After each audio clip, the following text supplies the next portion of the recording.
Government వచ్చిన తర్వాత మేము ఇవాళ తెస్తున్నటువంటి బ్రాండ్లన్నీ కూడా చాలా నాణ్యతతో కూడుకున్నటువంటి బ్రాండ్లు తీసుకొస్తున్నాం.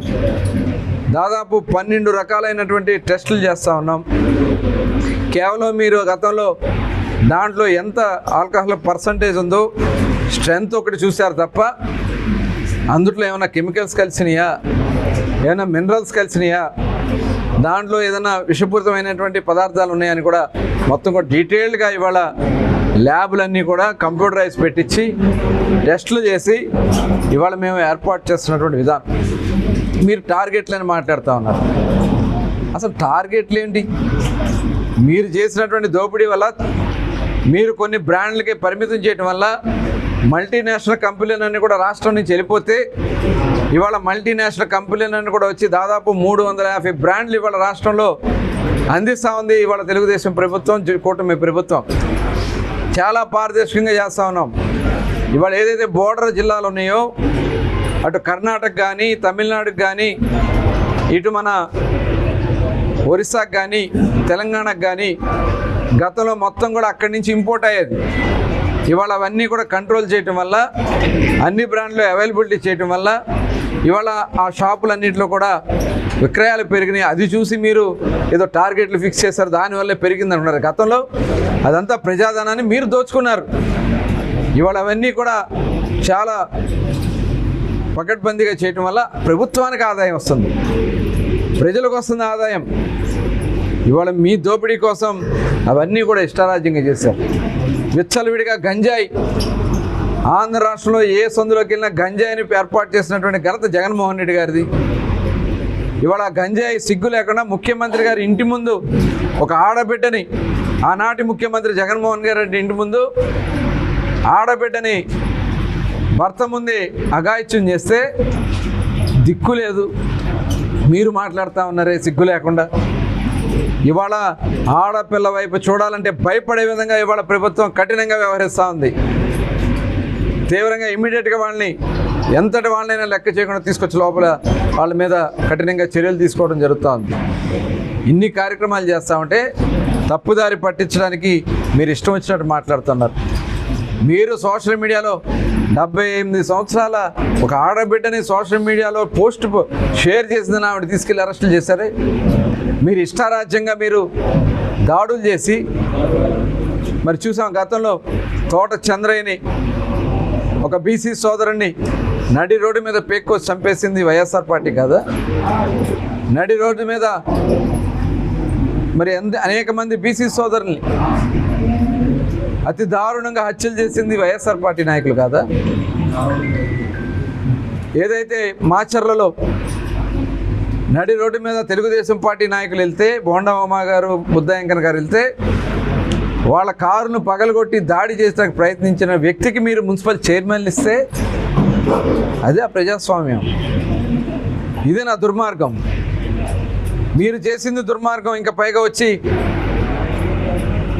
ఇవాళ తెలుగుదేశం పార్టీ ఎమ్మెల్యేల మీద లేదా ప్రభుత్వం మీద మాట్లాడాలని ప్రయత్నం చేస్తూ ఉన్నారు.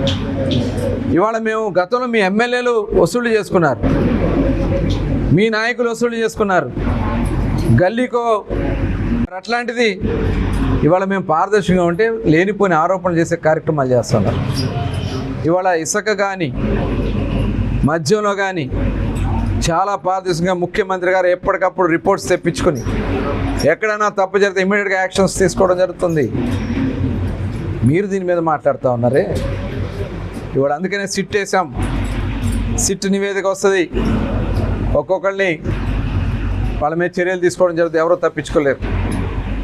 ఇవాళ సిగ్గు లేకుండా పేద ప్రజల బియ్యాన్ని కొట్టేసి ఇక నిత్యం ఒక దుర్మార్గమైనటువంటి ఆలోచన. మొన్నటి వరకేమో ముసుగుదాన్ని ఎక్కడో దాక్కున్నారు, పారిపోయారు.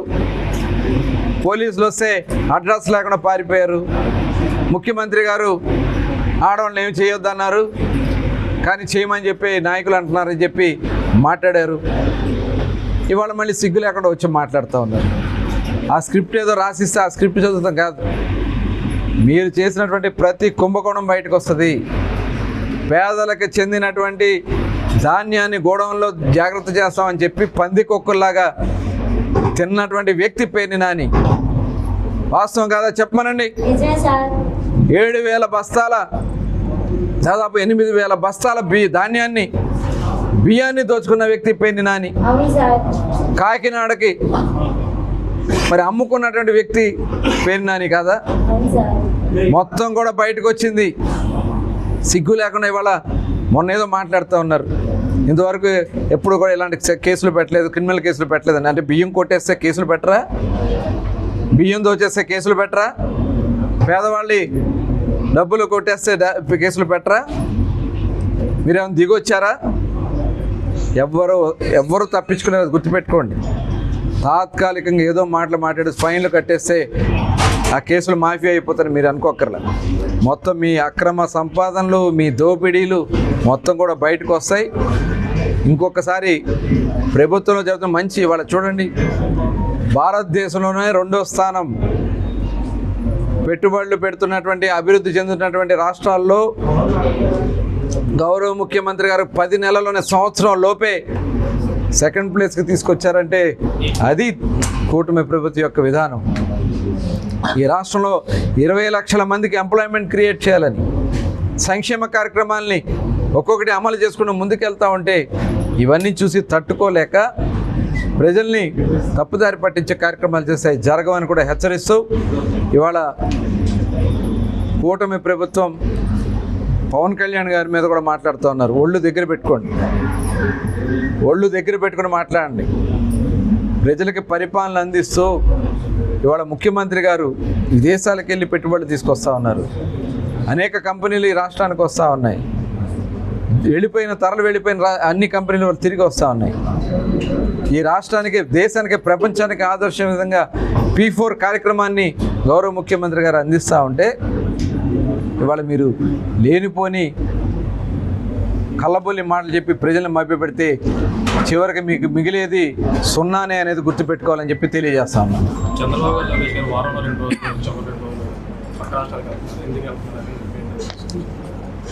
ఇక్కడ ఆయన అవకాశాన్ని బట్టి ఇక్కడ ముఖ్యమంత్రి గారు చంద్రబాబు నాయుడు గారు 24/7 అందుబాటులో ఉంటున్నారు. మీరు ఏదైనా చూసుకోవచ్చు. కుటుంబ సభ్యుల్ని పరామర్శకి వెళ్ళొస్తున్నారు తప్ప ఎక్కువ శాతం ప్రజల కోసం కష్టపడుతూ ఉన్నారు ఆయన. ఆ వయసులో ఆ మాత్రం ఇంగిత జ్ఞానం కూడా లేదు. మీ జగన్మోహన్ రెడ్డి పక్క జిల్లాలో తుఫాను వస్తే పారిపోయిన వ్యక్తి, కనీసం వచ్చి పలకరించినటువంటి సందర్భం లేదు. ఆడబిడ్డల మీద అఘాయిత్యాలు జరిగితే కనీసం వచ్చి పలకరించినటువంటి పరిస్థితి లేదు. ఎక్స్గ్రేషియాలు ఇచ్చినటువంటి పరిస్థితి లేదు. శుక్రవారం వెళ్ళిపోయేవాడు ఆయన. ఇవాళ వాళ్ళు కూడా ఇక్కడికి వచ్చి మాట్లాడుతూ ఉన్నారంటే ఇంకెంతకంటే సిగ్గు చేయట్లేదు. ఇవాళ పవన్ కళ్యాణ్ గారు కూడా చాలా ఒక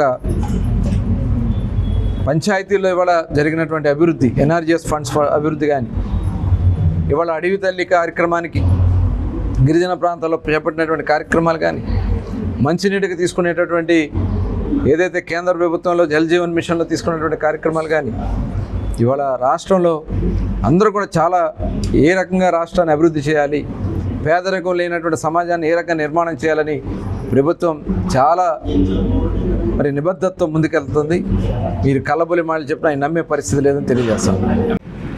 నిన్న బియ్యం దొంగ, బందర్ బియ్యం దొంగ ఏదేదో కారు కూతలకు వస్తూ ఉన్నారు. ఏదో మాట్లాడమన్నారు, ఏదో పిచ్చివాగుడు వాగుతూ ఆంధ్ర రాష్ట్రంలో అమలు జరుగుతున్నటువంటి మద్యం విధానం పైన చెత్త ఆరోపణలు చేస్తూ మాట్లాడినటువంటి మాటల్ని తీవ్రంగా ఖండిస్తూ ఉన్నాం. నిజంగా నీతి, నిజాయితీ, చిత్తశుద్ధి మీకుంటే ఇవాళ మీరు చేసినటువంటి పాపాలు ఒక్కొక్కటి బయటకు వస్తూ ఉంటే చూసి తట్టుకోలేక పిచ్చివాగుడు వాగుతూ ఉన్నారు. ఇవాళ ఈ రకంగా మాట్లాడే మీరు ప్రతిపక్ష హోదా కూడా రాకుండా ఇవాళ ఒక సాధారణ ఎమ్మెల్యే లాగానే మిగిలిపోయారు. ఆ విషయం గుర్తుపెట్టుకోవాలని వైఎస్ఆర్ పార్టీ జగన్మోహన్ రెడ్డి గారికి తెలియజేస్తూ ఉన్నారు. నిన్న మాట్లాడుతూ షాపుల దగ్గర కమిషన్లు తీసుకున్నా అని చెప్పి మాట్లాడుతూ ఉన్నారు. ఇవాళ మేము ఎంత పారదర్శకంగా చేసామంటే, గతంలో మీరు ఒక విధానంతో దోపిడీ చేయాలనే లక్ష్యంతో ఆ రోజున ఎక్సైజ్ డిపార్ట్మెంట్ని సెబ్ పేరుతో మొత్తం కూడా విచ్ఛిన్నం చేశారు.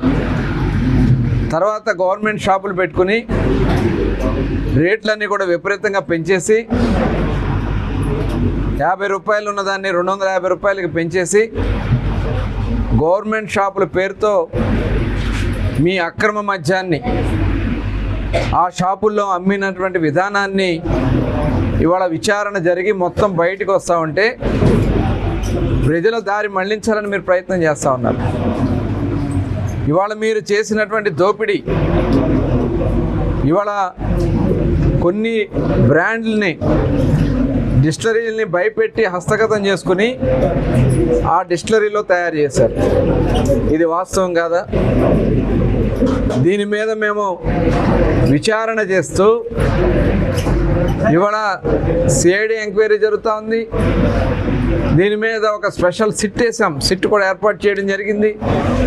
సిట్ వేసిన రోజున సాయంత్రం తాడేపల్లి జగన్మోహన్ రెడ్డి గారి ఇంటి దగ్గర ఫైల్స్ తగలబడిపోతాయి. దానికి సమాధానం చెప్పండి. ఇవాళ ఎందుకు మీరు ముందస్తు బెయిల్ కోసం మీరు అప్లై చేస్తున్నారో ఒకసారి చెప్పాలి.